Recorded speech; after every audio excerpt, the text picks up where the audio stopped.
Drama की शुरुआत होती है एक लकड़ी की नाव से जो समंदर में तैर रही होती है। उसमें एक आदमी की लाश पड़ी होती है। पास ही एक दूसरा आदमी ऑक्टोपस पकड़ने की कोशिश कर रहा होता है। तभी उसकी नज़र उस लाश पे पड़ती है। वो लाश से खड़ी और कपड़े निकाल लेता है। सीन बदलता है और हम पहुंचते एक बड़े मीटिंग हॉल में जहां असेंबली की सुनवाई चल रही होती है। यहाँ कई नेता और ऑफिसर बैठे हैं। बात हो रही है एक बड़ी कंपनी डेसन एनर्जी ग्रुप के घोटाले की। कंपनी पर आरोप है कि उन्होंने सरकार के पैसे का गलत इस्तेमाल किया है। अब वहाँ के सीईओ मिस्टर एल्डियो से सवाल जवाब हो रहे हैं। वो खुद को बचाने की कोशिश कर रहे हैं, लेकिन लोग उन पर काफ़ी गुस्से में हैं। इसी दौरान हमारी मुलाकात होती है हमारे लीड हीरो से, जिसका नाम है डोंगजू। उसकी कलाई पर वही महंगी घड़ी दिखती है जो कुछ देर पहले उस लाश से निकाली गई थी। डोंगजू का फोन ऑन होता है और वो सुनवाई की बातें किसी को लाइव सुना रहा होता है। दूसरी तरफ वाला आदमी जंग सेओन फोन पर उससे कहता है कि उसे ये मीटिंग किसी भी तरह रोकनी है। तभी डोंगजू वहाँ बैठे एक असेंबली मेंबर साचोर की तरफ इशारा करता है। ऐसा लगता है जैसे दोनों के बीच कुछ पहले से ही तय है। अब कहानी हमें पिछली रात में ले जाती है। हम देखते हैं कि डोंगजू साचोल के मामूली से घर पर है। साचोल थोड़ा घबराया हुआ दिख रहा है। डोंगजू उसके सामने डेसन ग्रुप के चेयरमैन मिस्टर चो की तरफ से एक प्रस्ताव लेकर आया है। डोंगजू उसे एक गिफ्ट रैप किया शर्ट का डब्बा देता है। जब साचोल उसे खोलता है तो उसकी आंखें फटी रह जाती हैं। डब्बे में नोटों की गड्डियां भरी होती हैं। डोंगजू चाहता है कि साचोल आज की सुनवाई में उनके पक्ष में बोले या किसी भी तरह हंगामा करके उसे रुकवा दे। साचोल को लगता है कि कुछ गड़बड़ है। उसे शक होता है कि डोंगजू उसे रिकॉर्ड कर रहा है। वो अचानक डोंगजू की तलाशी लेता है और उसकी जेब से एक छोटा छिपा हुआ कैमरा बरामद कर लेता है और उसे तोड़ देता है। साचोल गुस्से में लाल हो जाता है, लेकिन डोंगजू शांत रहता है और बताता है कि असली कैमरा तो बिल्ली के गले में छिपा हुआ था, जिसका वीडियो पहले से ही रिकॉर्ड हो चुका है। मतलब अब डोंगजू के पास रिश्वत का सबूत है।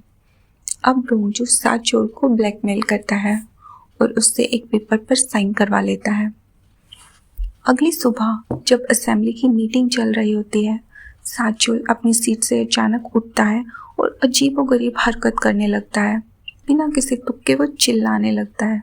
असेंबली के लोग हैरान हो जाते हैं और अंत में शोर शराबे के बाद सुनवाई को टाल दिया जाता है। दूर कहीं बैठे जंग सेओन, जो फोन पर सब कुछ सुन रहा था, डोंगजू की सफलता पर ठंडी मुस्कान के साथ उसकी तारीफ कर। वहीं मिस्टर एल्डो भी मीटिंग से निकलते समय डोंगजू की तारीफ करता है, लेकिन उसके चेहरे से साफ लगता है कि वो डोंगजू को पसंद नहीं करता। इसके बाद डोंगजू को मिस्टर चो के घर पे दावत पे बुलाया जाता है। मिस्टर चो डेसन ग्रुप के चेयरमैन हैं और मिस्टर एल्डो उनके दामाद हैं। वहाँ चेयरमैन की बेटी डॉकी और उनकी बेबी डोंगजू को पार्टी के लिए बुलाते हैं, क्योंकि डोंगजू की चाल की वजह से उनकी कंपनी पर लगे घोटाले के आरोप रुक गए हैं। इसके बाद हम चेयरमैन के आलीशान ऑफिस में डोंगजू को देखते हैं।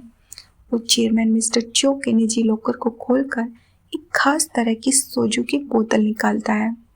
तभी कमरे में मिस्टर एल्डो दाखिल होते हैं। उन्हें डोंगजू को चेयरमैन की निजी लॉकर का पासवर्ड पता होने पर बहुत गुस्सा आता है।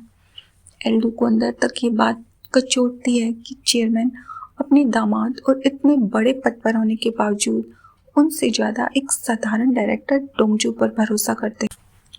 फिर कहानी में आती है एक नई लड़की योनाम, जो कंपनी के सोल हेडक्वार्टर से आई होती है।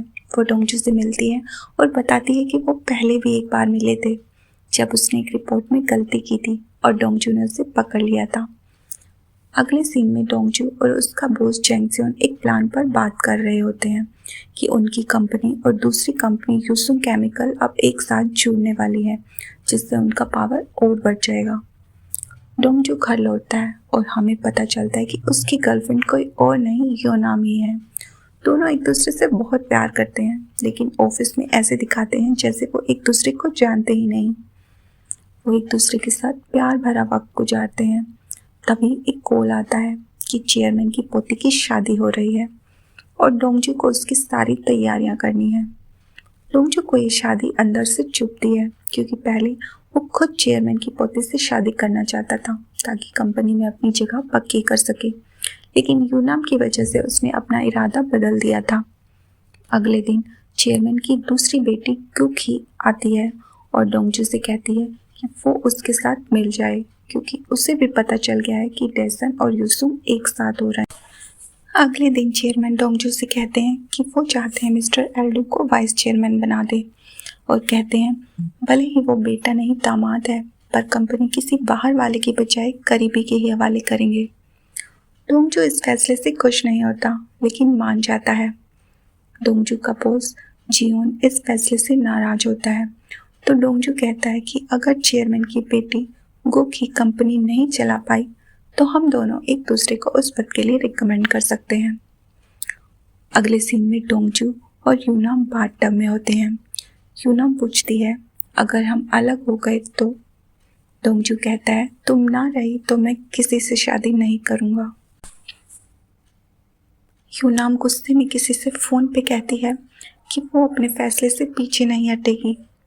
फिर बाहर आकर डोंगजू को गिरा हुआ पाती है जिसे ब्रेड खाने की वजह से कुछ हो गया था।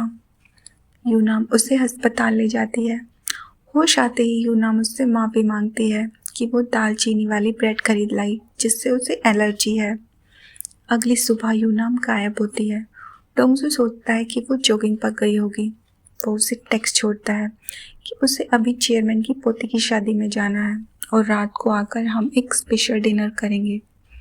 डोंगजू जब शादी में जाता है वहाँ उसकी मुलाकात अपने पुराने दुश्मन और क्लासमेट जूल से होती है। जूल बताता है कि वही दूल्हा है और अब वो डेसन कंपनी भी ले लेगा। डोंगजू को गुस्सा आता है और वो वहाँ से चला जाता है। जब शादी की स्टेज पर दूल्हा दुल्हन आते हैं डोंगजू को एक बड़ा झटका लगता है क्योंकि दुल्हन कोई और नहीं बल्कि उसकी अपनी गर्लफ्रेंड यूनाम होती है।